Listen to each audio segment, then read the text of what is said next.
Bismillahirrahmanirrahim. Alhamdulillah Rabbil Alamin. Assalatu wassalamu Rasulullah Anbiya Mursalin Sayyidina Muhammad sallallahu alaihi wasallam. Amma ba'd.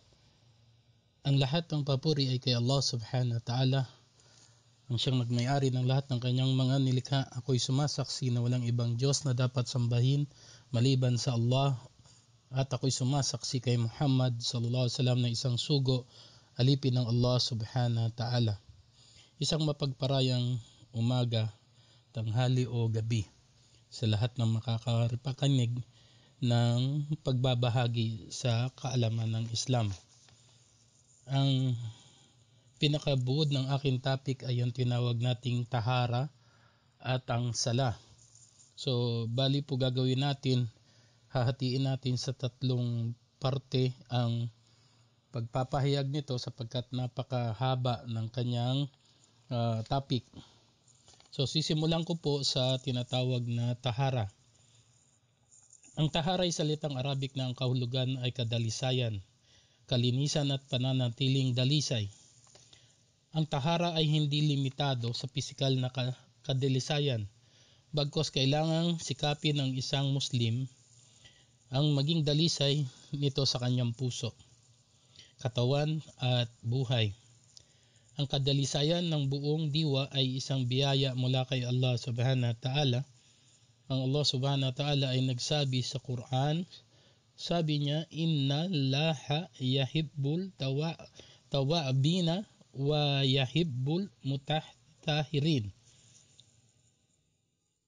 Isinalin sa wikang Tagalog na katotohanan, mahal ni Allah ang sinuman na palagi ang bumabaling sa kanya ng pagsisisi, at mahal rin niya ang nananatiling dalisay at malinis sa kanilang sarili.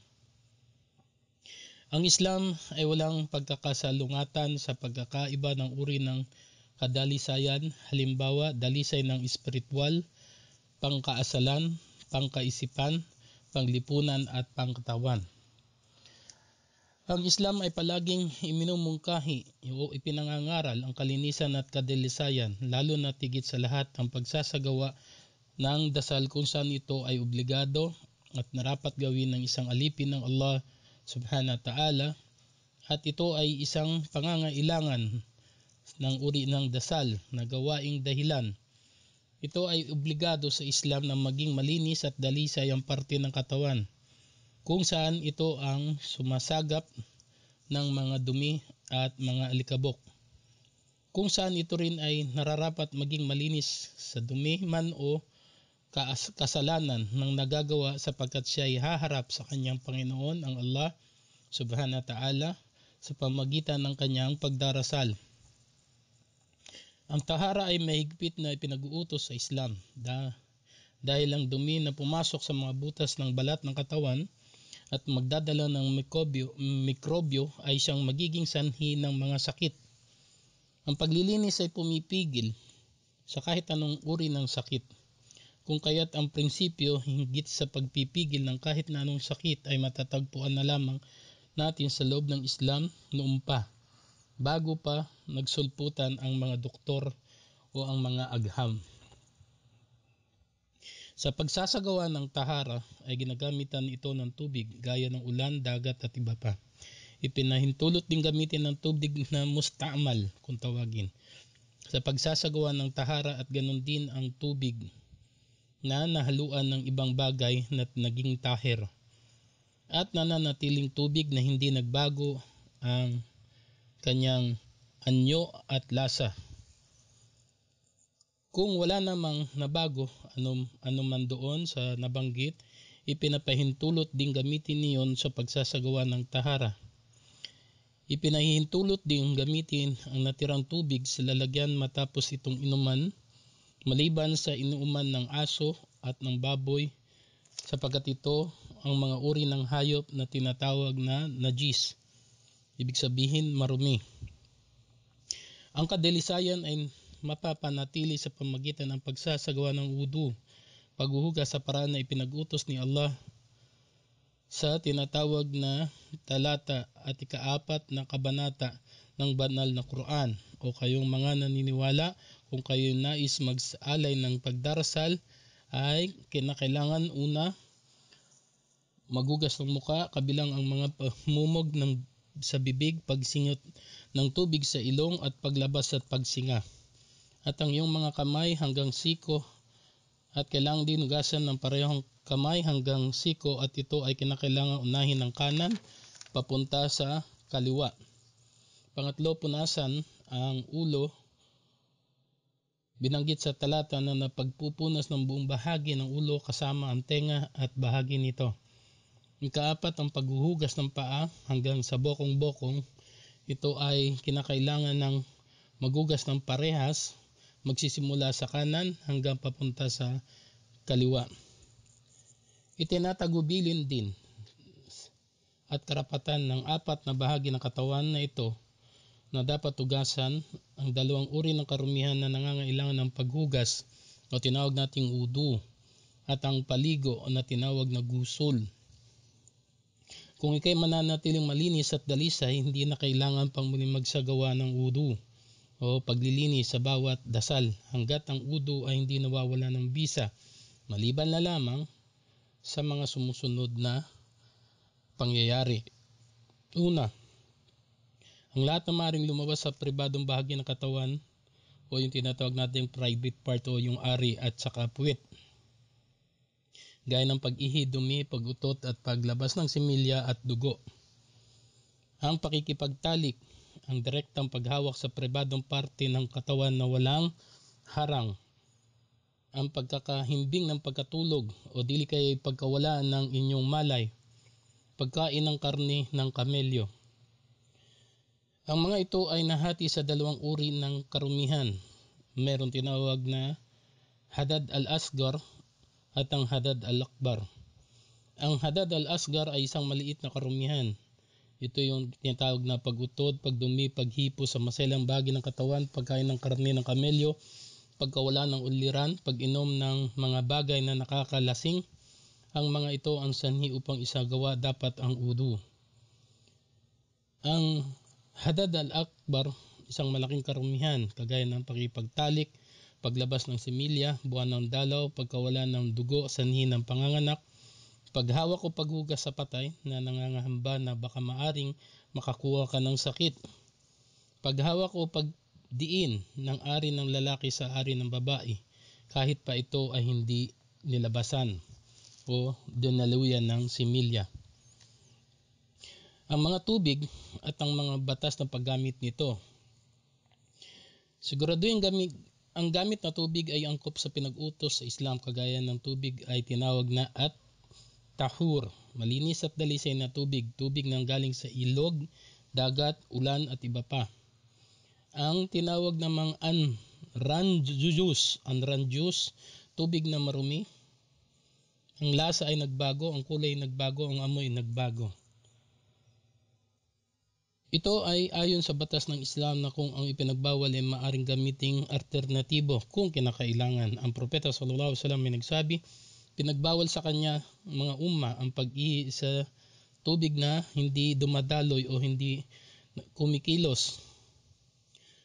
Wala isa man sa inyo ang iihi sa tinatawag na tubig na hindi kumikilos o permanenteng tubig, ayon sa sinaad ng Bukhari at Muslim. Ang sinamang hindi talos ang kadalisayan ng tubig alinman na hindi siya sigurado sa kalinisan, kung kaya ito man ay marumi, dapat pa rin suriin alin ang marumi, alin ang malinis. Kung ang isang bagay sa parte nyo ay marumi o ang alinman malabo para sa kanya, kailangan niyang hugasan ng mabuti upang ang karumihan nito ay maalis.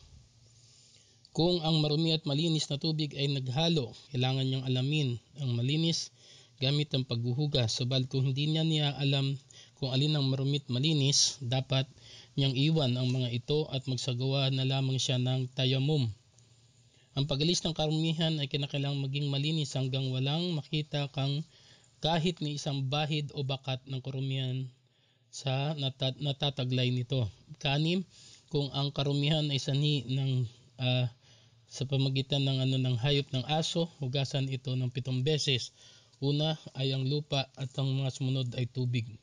Ang propeta sallallahu alaihi wasallam may nagsabi, kung ang iyong gamit ay nadilaan ng laway ng aso, kailangan itong hugasan ng 7 beses. Ang una ay lupa, pagkatapos nito ay tubig, ayon sa inulat ng Bukhari at ng Muslim.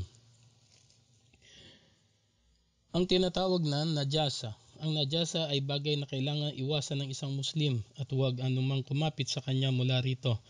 Kailangan niyang hugasan ng damit o laban ng damit at ang hugasan ng kanyang katawan kapag nadiinan o nakapitan ng najasa, na gayon ay maalis ito.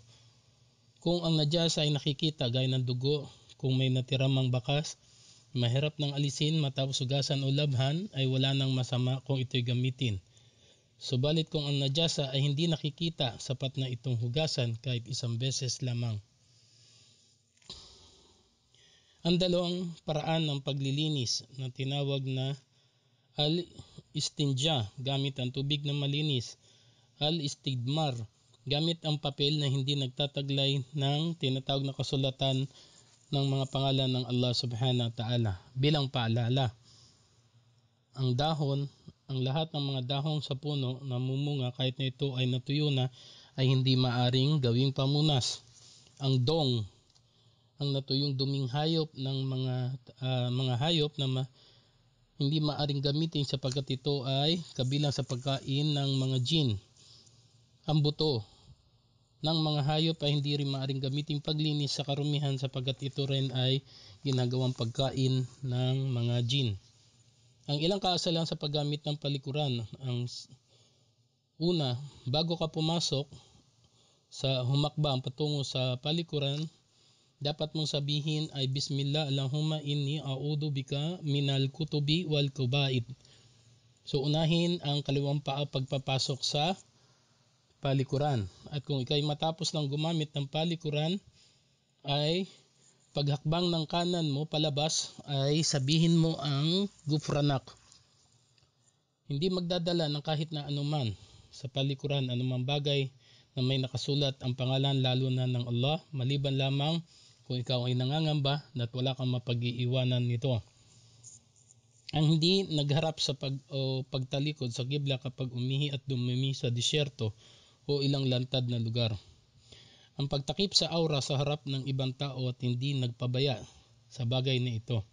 Ang araw ng lalaki ay mula tuhod hanggang pababa, at ang babae naman ay ang kabuuan niya ng kanyang pagkatao, maliban sa kanyang muka at kamay. Ang pag-iingat na hindi nadikitan ang katawan ng kahit na ano o kay kasuotan ng ihi o dumi. Ang paglilinis ng ari ng pagitan ng tubig matapos umihi o dumumi, magitan ng paggamit din ng papel o bato at ibang katulad ng malinis. Bakas ang najasa, sanhi ng dumi, kapag walang tubig ay pwedeng gamitin ang pamalit na tinatawag nating tayamum. Ang wudu. Hindi tanggap ang sala ng walang wudu sapagkat ang sabi ni Propeta Muhammad sallallahu alaihi wasallam, hindi tatanggapin ni Allah ang sala ng sino man sa inyo kapag nawala ang saysay ang kanyang wudu hanggat siya ay magsagawa muli nito. Ang kinakailangan pagsasagawa ng wudu ay tinawag na atamyis. Pagtatanggi kung ang bata ay umabot na sa gulang na 7 taon. Niyat, hangarin. Ito ay sinasa puso at kailangan bigkasin ng malakas. Ang tubig ay kinakailangan malinis at dalisay. Ang pagtatanggal ng anumang bagay na nakapigil upang ang tubig ay pumasok sa balat, kagaya ng kuko, yung nagmamanicure, at mabasa ang buhok kagaya ng paglalagay ng anumang mga parang grasa o langis o wax sa ating mga tinatawag na paglilinis. Inshallah, loobin ni Allah subhanahu wa ta'ala, isusunod natin ang karugtong sa ikalawang bahagi unang parte ng pagbabahagi. Wa akhir da'wana innal hamdulillah rabbil alamin.